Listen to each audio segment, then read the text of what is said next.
partage un message sur le thème du salut. Et donc aujourd'hui, on va rester sur le sous-thème de la rédemption. Donc le titre de mon message de ce soir, c'est le rôle de la foi dans la rédemption. Amen. Donc le rôle de la foi dans la rédemption. On va juste reprendre quelques notions que j'avais abordées la dernière fois et on va recontextualiser les choses avec quelques passages qu'on va relire aujourd'hui. On va donc ouvrir la parole dans Éphésiens 2:8.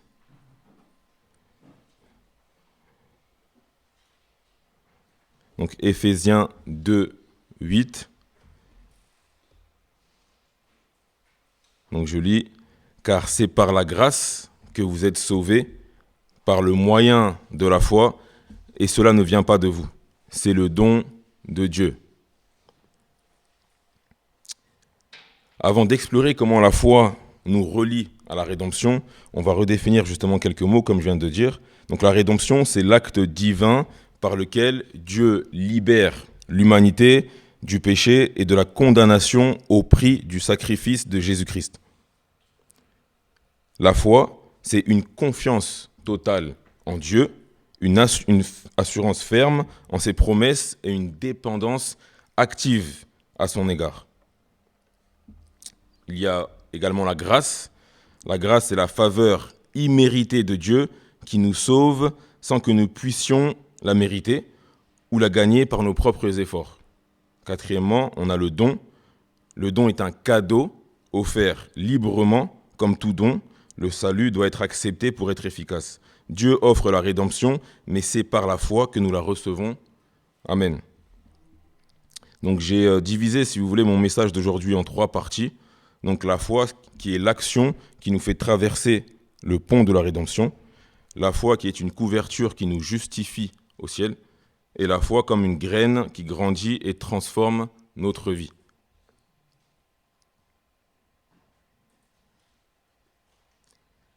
On va prendre un autre passage pour rentrer dans le premier point. Donc dans Jean 14 au verset 6. Jean 14 au verset 6, la Bible nous dit « Je suis le chemin, la vérité et la vie. Nul ne vient au Père que par moi. » La Bible ici nous instruit sur le fait qu'il y a un seul chemin pour arriver au salut, pour être sauvé. Le chemin, c'est Jésus-Christ. Je suis le chemin, la vérité et la vie. Nul ne vient au Père que par moi. Dieu a sacrifié son Fils unique pour que nous puissions être sauvés, pour que nous puissions accéder au salut et à la vie éternelle. Je vais prendre un exemple. Aujourd'hui, je pense que tout le monde connaît Thionville. Pour aller à Huttes, il y a un chemin que tout le monde connaît qui passe par la gare. Donc il y a un pont qui relie Thionville à Huttes. Par moment, le pont il est embouteillé. Par moment, on va dire, la voie est libre. Et donc ce chemin nous permet de passer d'une rive à une autre. Amen. Et donc ce pont, si vous voulez, représente la rédemption. Et pour emprunter ce pont, Dieu nous demande d'avoir la foi. Le pont est là. Il est le même pour tout le monde. Tout le monde a la possibilité de l'emprunter. Et aujourd'hui, on voit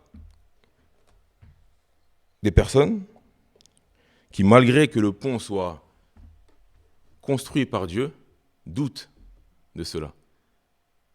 Ils préfèrent soit rester sur le bord de la rive, soit traverser cette rive par leur propre force, par orgueil ou par peut-être manque de foi.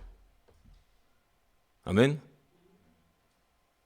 D'autres pensent qu'un autre pont doit être construit, parce que Jésus n'est pas le Messie, par exemple. Donc ils attendent encore aujourd'hui qu'un autre pont soit construit, pour leur permettre de traverser. Et donc on fait face à différentes doctrines, différents messages, mais dans Jean 14, 6, il est écrit « Je suis le chemin, la vérité et la vie. nul ne vient au Père que par moi. Nous qui sommes ici aujourd'hui, nous sommes là parce que nous croyons que ce pont que Dieu a construit a été construit pour nous sauver. Amen. Et la foi est cette conviction que nous devons emprunter ce pont pour être sauvés.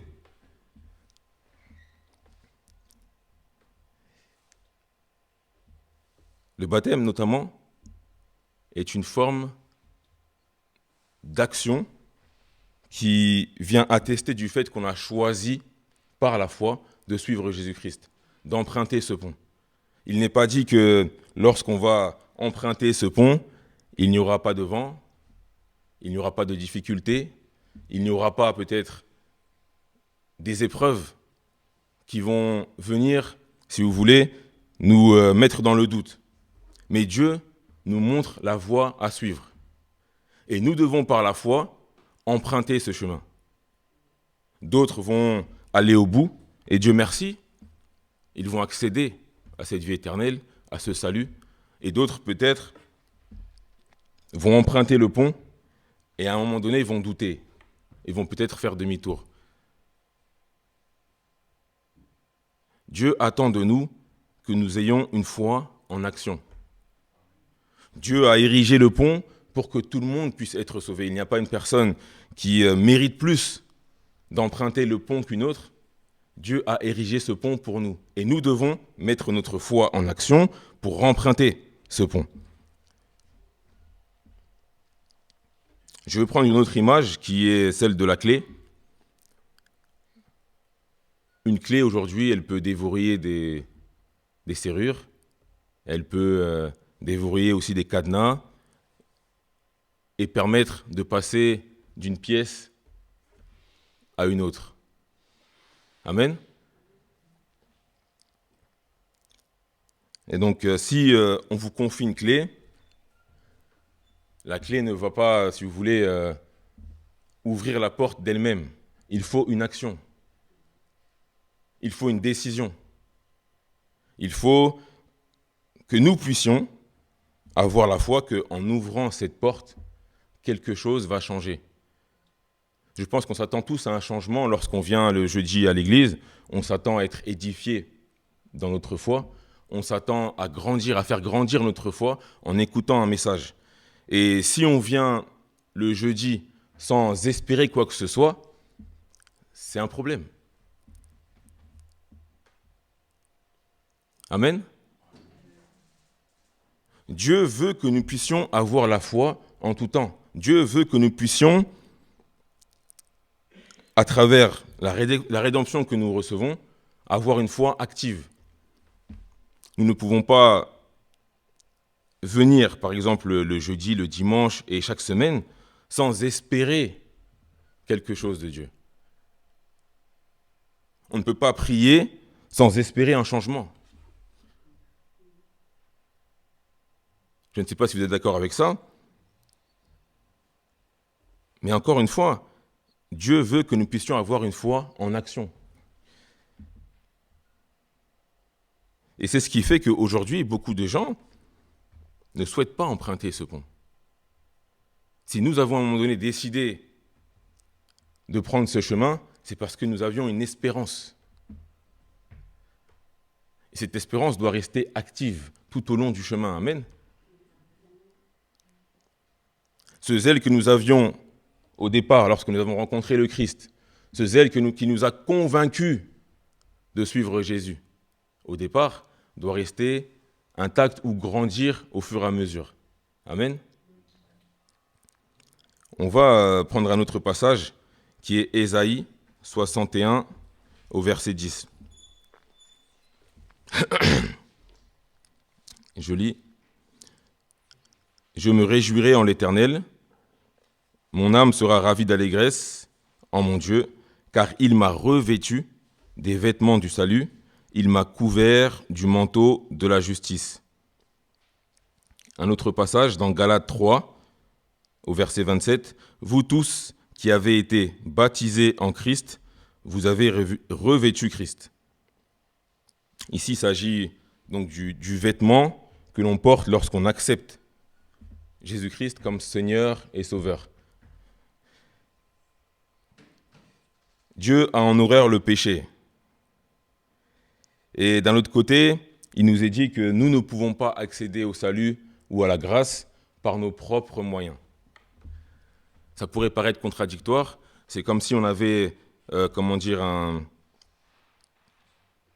rendez-vous avec une personne importante et qu'on s'y présente dans des vêtements, pas adaptés, et que cette même personne accepte de nous offrir en cadeau des vêtements qui vont refléter, le contexte dans lequel la personne a été invitée. Je reprends, ça m'arrive des fois, ou peut-être que ça vous est déjà arrivé aussi, d'être dans des environnements ou des endroits où il y a un dress code.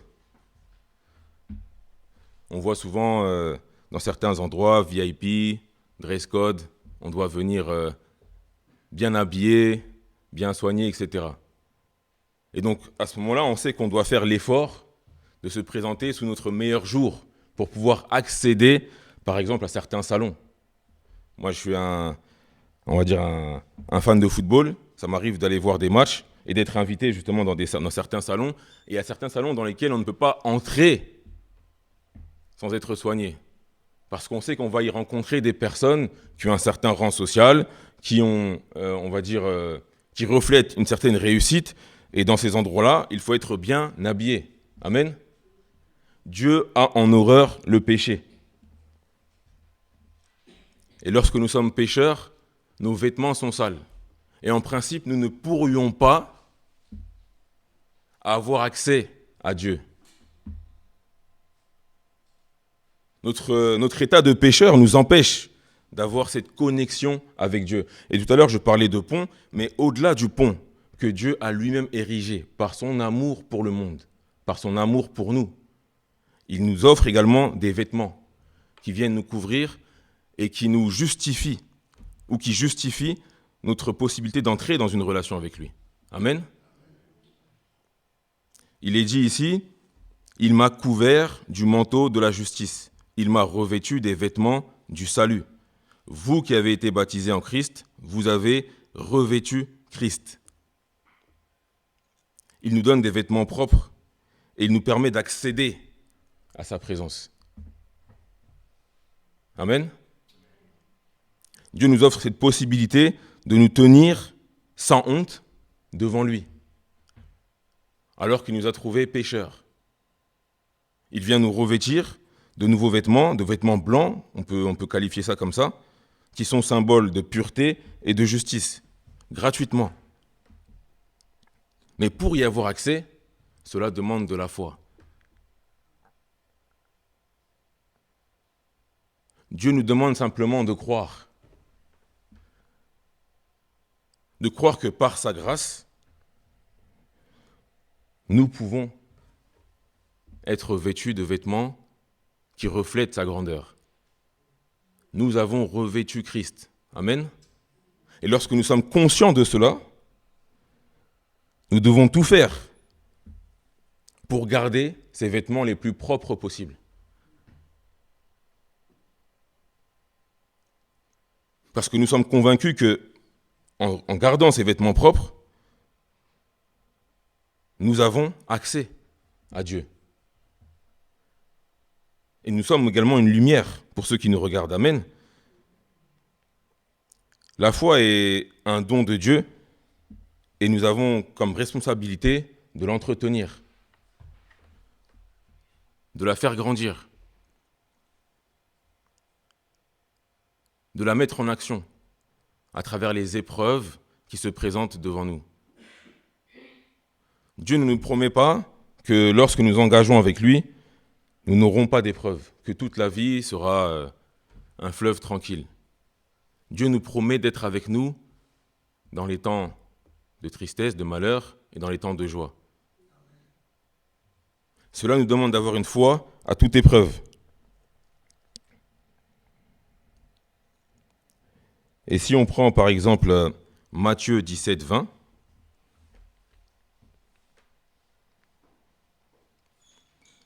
Donc je lis, « Si vous aviez de la foi, comme un grain de moutarde, vous diriez à cette montagne, transporte-toi d'ici, là, et elle se transporterait.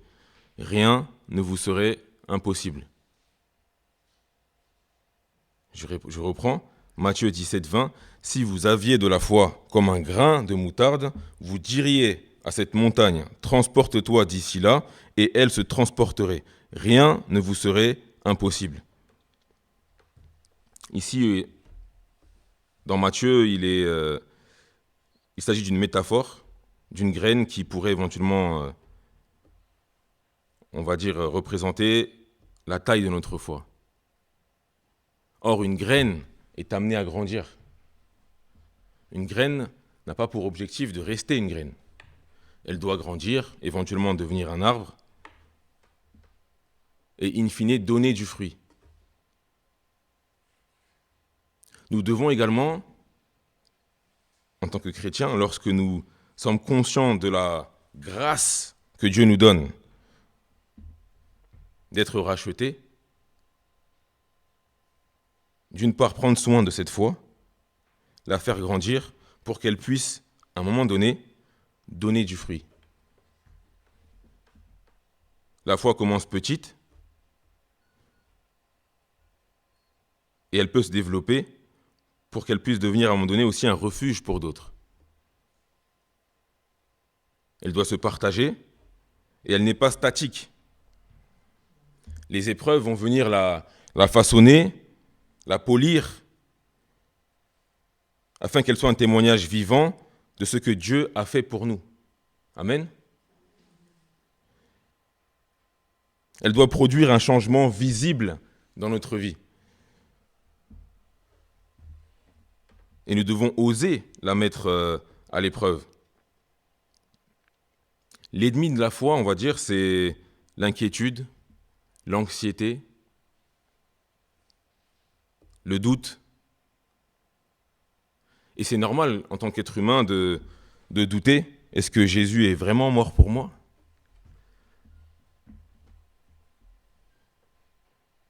Est-ce qu'il est vraiment mort pour moi à la croix pour me sauver du péché ? Est-ce que mes péchés me sont vraiment pardonnés ? Et c'est vrai que lorsqu'on est au début de sa marche avec le Seigneur, c'est des questions qu'on peut être amené à se poser. Et tout au long de cette marche, ces questions peuvent revenir en fonction de ce que nous sommes en train de traverser. Amen.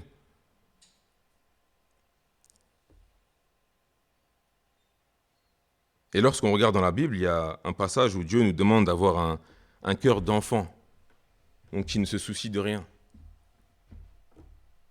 J'ai la chance d'avoir des enfants, Dieu merci, et c'est vrai que les enfants, en principe, ne s'inquiètent pas de grand-chose. On a tous été témoins de scènes dans des magasins où on voit des enfants demander à leurs parents peut-être des jouets, des fois qui ont un certain coût, parce que dans leur esprit, papa et maman peuvent tout acheter. Et ils ont cette foi-là de tout faire, entre guillemets, pour pouvoir accéder à ce jouet qu'ils veulent, sans se demander combien ça coûte. Amen. Et notre sagesse, on va dire notre intelligence d'humain, lorsque nous grandissons, des fois nous contredit. Est-ce que c'est vraiment possible de devenir telle personne ? Est-ce que c'est vraiment possible que Dieu soit mort pour moi à la croix ? Est-ce que Jésus a vraiment existé ? Est-ce que nous pouvons vraiment accomplir telle ou telle chose ? J'ai en tête les derniers messages qu'on a partagés ici à l'Église, et je vais prendre ça volontairement en exemple. Aujourd'hui, l'Église a beaucoup d'ambition et veut grandir. Et c'est un réel défi pour nous tous de se dire, est-ce que vraiment on peut y arriver ? Et le simple fait de s'organiser et de se dire que voilà, en s'organisant de telle manière, on peut y arriver, c'est déjà un acte de foi. Amen.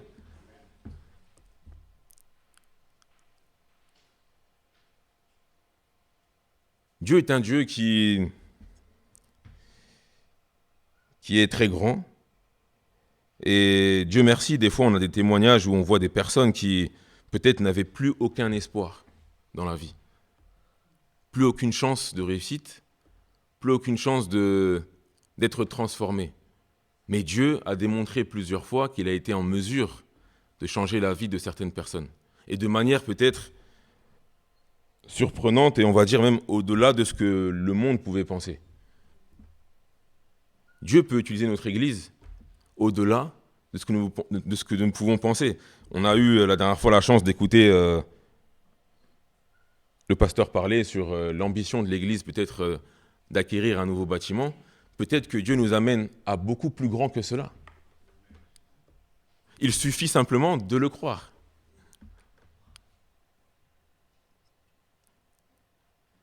Amen.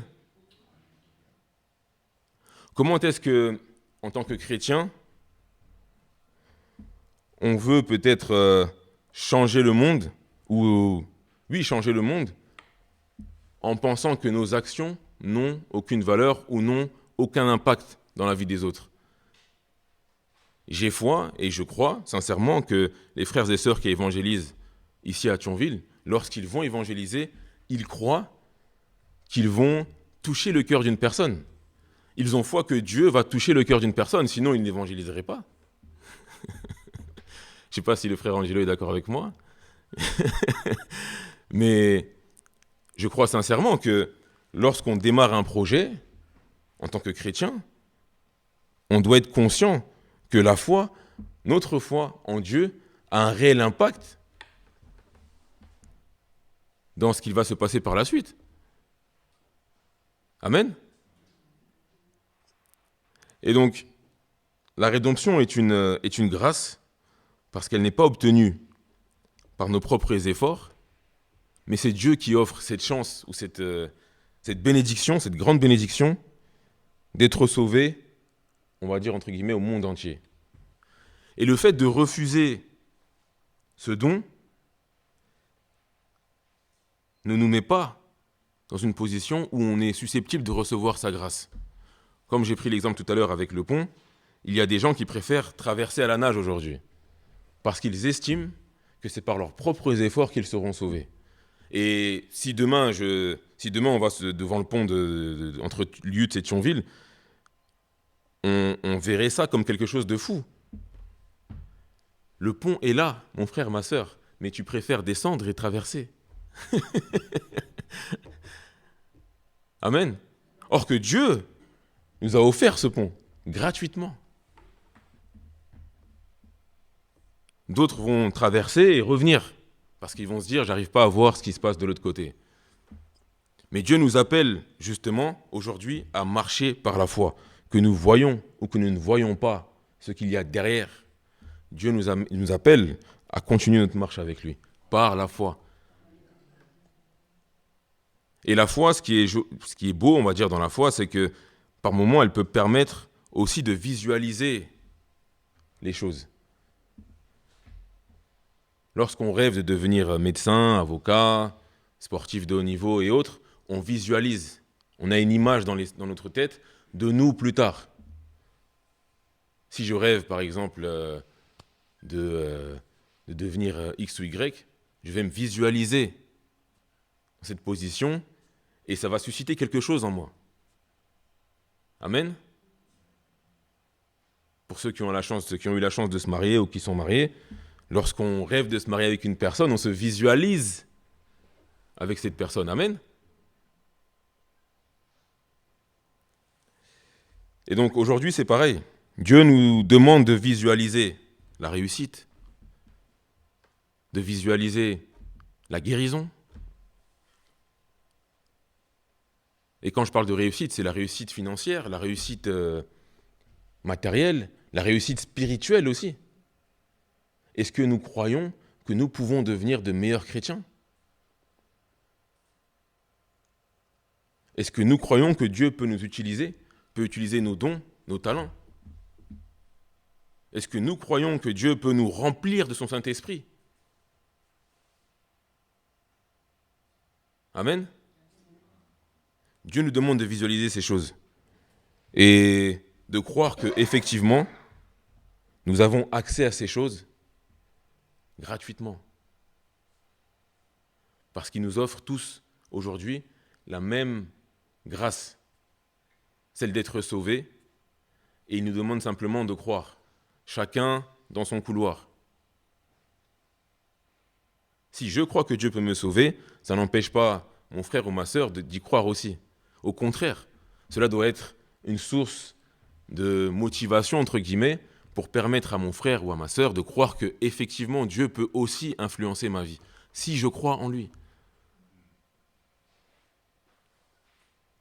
Amen.